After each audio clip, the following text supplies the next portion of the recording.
It is May 12, 2025, and this is episode 15, and we're going to get back to the issue of nonprofit and external organizations that get money from the city. If you think back to our episode on clientelism, that talked about the political dynamics of like a local government like Cincinnati dishing out all of this money to various nonprofits, and how that creates a bond between the city and these grantees that is very beneficial to the elected officials' re-election campaigns. So that's one aspect of the city giving money to all of these outside groups. The other aspect that is of even greater concern to me anyway is what kind of oversight is being exercised in terms of this, all of these grants. There are a lot of nonprofit and external organizations that are getting money from the city. The current count, and they're not easy to count, but the current count I have is 214. So somewhere around 200, because some of these things, there's some overlap, and trying to nail that down is probably takes more time than it's worth. But anyway, there's at least 200, somewhere between 200 and 214, and they are sharing somewhere between $22 and $25 million. And so they're spread out all over the place. The city breaks them out into I believe 8 different categories for leverage support, but leverage support is only one of, I believe, 6 categories that external organizations are given money through. So you have leverage support, and in 2025 there were 35 groups listed as leverage support, and they were getting around $5.3 million.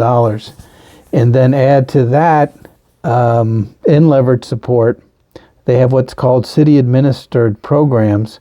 That's 10 different groups, and they receive funding totaling $2.4 million. And then you had a big category of contracts for city assets and programs. There's 9 recipients, and they are sharing $12.2 million. The big one there is, it's called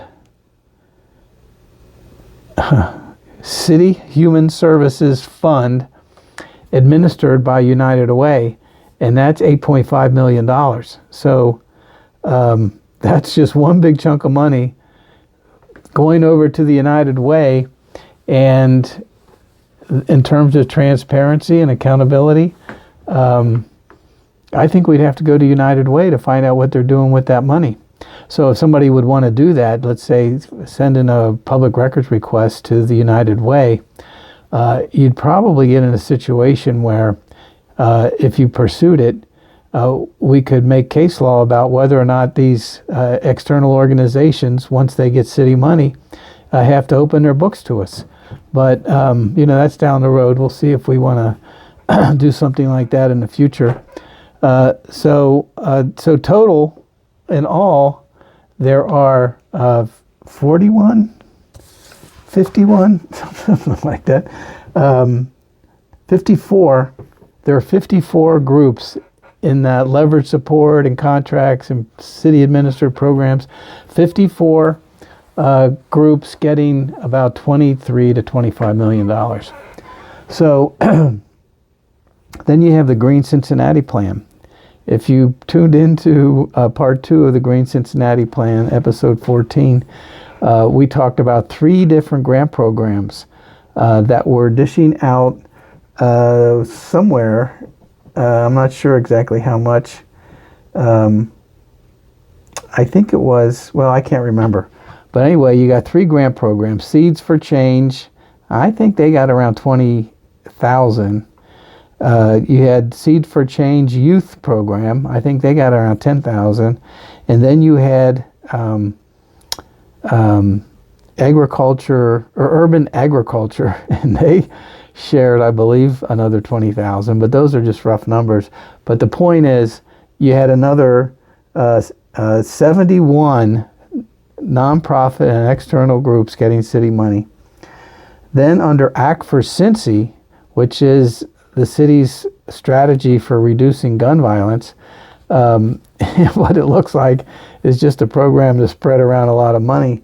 But there's 64 groups that are getting money for Act for Cincy, and that includes Boots on the Ground, which previously was separate, so they've folded that under the umbrella of Act for Cincy. Boots on the Ground alone got $500,000, so I'm not exactly sure what specifically Act for Cincy Act for Cincy got overall. And then you had this Safe and Clean program, and I could only find 3 annual or 3 quarterly, or not quarterly, but they have to report out 3 times a year. And I was able to find 2 of the reports for 24, but not the third. So I'm estimating that there are 25 groups that get money from Safe and Clean, and that's another $500,000, I believe. So anyway, 214 outside groups, nonprofits and external groups, sharing about $22 to $25 million. Now, what kind of oversight is being carried out with respect to those? Well, there is some good news. The Internal Audit Manager for the city just issued an audit of Ready Cincinnati.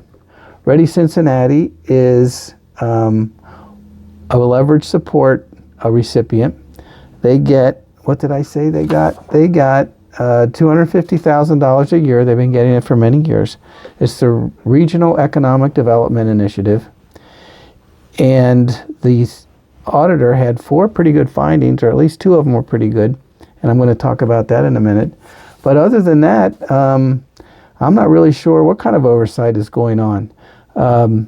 In addition to the number of organizations, the 214, they're not all 501c3 nonprofits,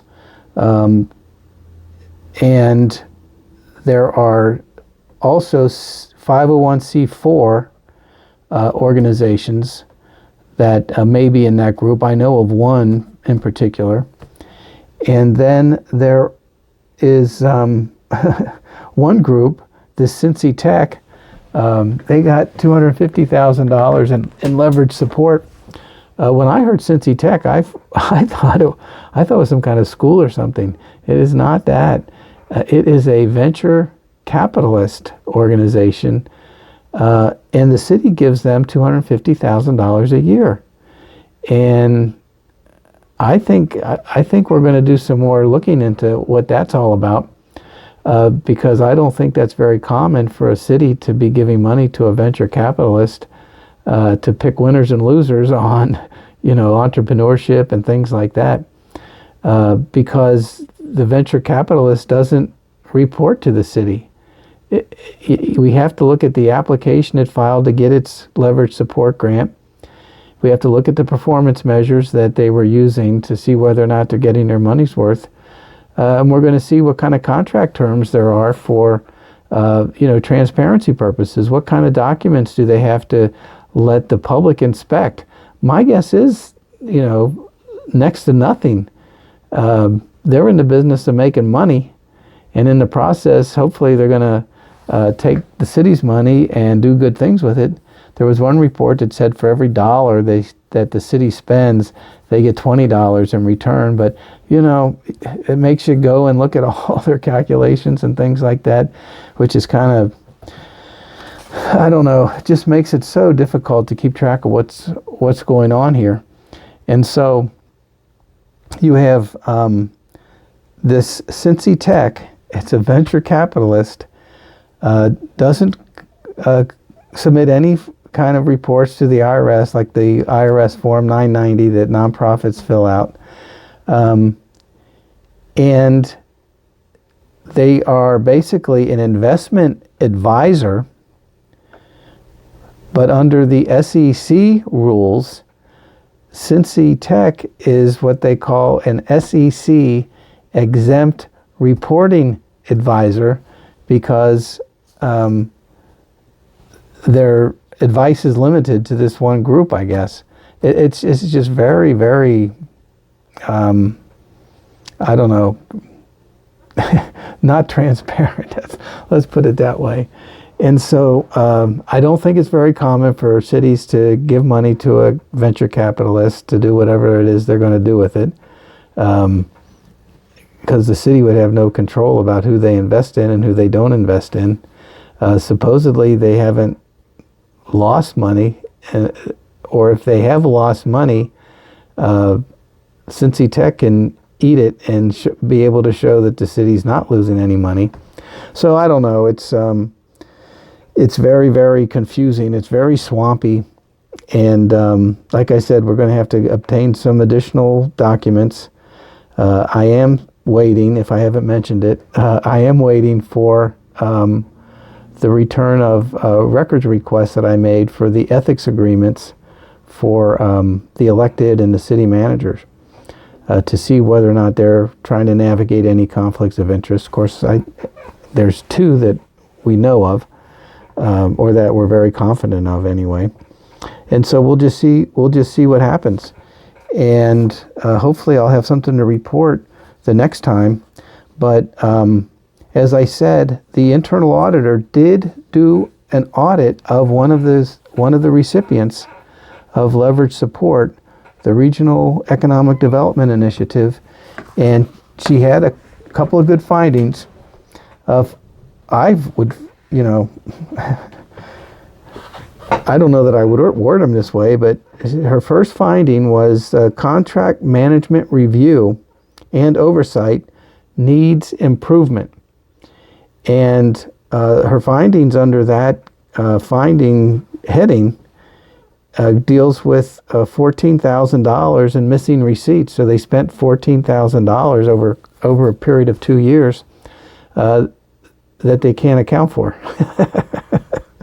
Okay, and just imagine, you've got 200 of these. This is a sophisticated group now, okay? Ready's been around for a long, long time. But you have 200 of these groups, or 214 if my counting is correct. So take that and multiply it by 200. I mean, that's what you're dealing with.